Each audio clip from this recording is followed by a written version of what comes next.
Monsieur le Président, Monsieur le Ministre, chers collègues, d'abord, je tenais à vous présenter mes meilleurs vœux pour cette année 2022, très sincèrement. Qu'elle soit inspirante et audacieuse et qu'elle vous apporte surtout une bonne santé, surtout pendant cette période. Nous nous retrouvons aujourd'hui, en vertu de l'article 24 de la Constitution, pour contrôler que l'application réglementaire de la loi améliorant l'efficacité de la justice de proximité et de la réponse pénale du 8 avril 2021 est bien conforme à la volonté du législateur et qu'elle est bien exécutée. Ce moment est important puisqu'effectivement, il est important pour nos concitoyens qui nous entendent. Je vous rappelle à titre liminaire qu'elle avait pour objectif d'améliorer notre justice de proximité, de simplifier ses procédures, de compléter par de nouveaux dispositifs les mesures alternatives aux poursuites et de lutter, bien évidemment, contre les incivilités et contre la petite délinquance quotidienne qui enquiquine nos concitoyens, tels que les tags, insultes et rodéos, et j'en passe. Donc, une loi attendue par nos concitoyens, issue du travail collectif de notre maison commune, qui reprenait d'ailleurs les orientations du Premier ministre lors de son discours de politique générale du 15 juillet 2020. Je tiens donc à remercier les membres du groupe Agir, ainsi que plus particulièrement son rapporteur, Dimitri Houbron, de l'avoir porté, les parlementaires de l'avoir voté et le ministre de la Justice de l'avoir soutenu. Le choix, tout d'abord, était d'élargir les mesures alternatives aux poursuites, parce que c'est un moyen d'améliorer notre réponse pénale et de mieux collaborer avec les partenaires locaux de la justice de proximité qui font un travail remarquable sur le terrain. Ainsi, désormais, le procureur de la République peut demander à l'auteur de l'infraction de verser une contribution citoyenne plafonnée à 3 000 € dont le montant est fixé par lui en fonction, bien évidemment, de la gravité des faits et des ressources et charges de l'auteur de l'infraction. Il permet aussi, aujourd'hui, le procureur peut demander de conclure une transaction avec le maire, donc par le délinquant de sa commune, pour réparer son préjudice ou d'effectuer 30 heures de travail non rémunéré, de ne rencontrer bien évidemment ni la victime, ni ses complices ou co-auteurs, ou encore de remettre aux autorités la chose qui a servi ou aurait servi à commettre l'infraction.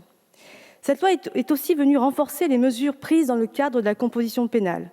Aujourd'hui, l'auteur d'une infraction de faible intensité peut se voir infliger non pas jusqu'à 60 heures de travaux non rémunérés, mais jusqu'à 100 heures.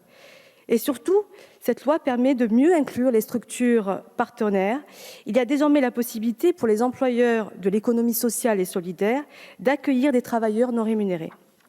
Dernière mesure forte qui est importante que je souhaitais soulever, c'est celle de l'obligation d'accomplir un stage de responsabilité parentale, ce qui est une avancée précieuse dans des affaires qui nous concernent, les affaires de droit de la famille notamment. Pour permettre aux services d'insertion de probation de mieux répondre aux besoins de leurs usagers et de fluidifier le recours aux travaux d'intérêt général, cette loi et son décret d'application permettent dorénavant, d'une part, de supprimer la demande systématique du certificat médical pour l'usager du SPIP, mesure nécessaire pour accélérer l'exécution des travaux d'intérêt général. D'autre part, de renforcer le rôle du directeur du service d'insertion de probation dans la fixation des modalités d'exécution des travaux d'intérêt général, sous réserve du droit du juge d'application des peines de conserver cette compétence, bien sûr. Enfin, afin d'améliorer l'efficacité de la réponse pénale aux infractions du quotidien, le nouveau dispositif légal prévoit d'étendre l'amende forfaitaire minorée aux contraventions de 5e classe et aux contraventions des 4 autres classes lorsqu'un règlement le prévoit. Cette procédure incite au paiement volontaire de l'amende et participe une fois de plus à la construction d'une justice plus réactive et plus de terrain. Ce texte introduit aussi une disposition originale, la mise à disposition et la gestion des biens immobiliers saisis lors de procédures pénales à des associations, des fondations ou des organismes concourant aux objectifs de la politique d'aide au logement. Cette mesure est d'ailleurs applicable depuis le décret pris par le gouvernement en date du 2 novembre 2021.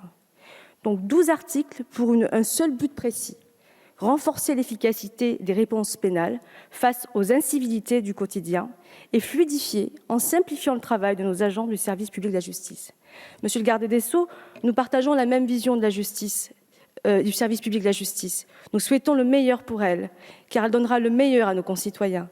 Cette institution, souvent malmenée, qui a, comme vous l'avez rappelé tout à l'heure, chers collègues, bénéficié de suppression de postes, etc., nous lui accordons aujourd'hui davantage de moyens pour qu'elle soit plus proche des gens et nous continuerons à œuvrer en ce sens. Je vous remercie pour votre attention. Merci beaucoup, Mme Zitouni. Dernière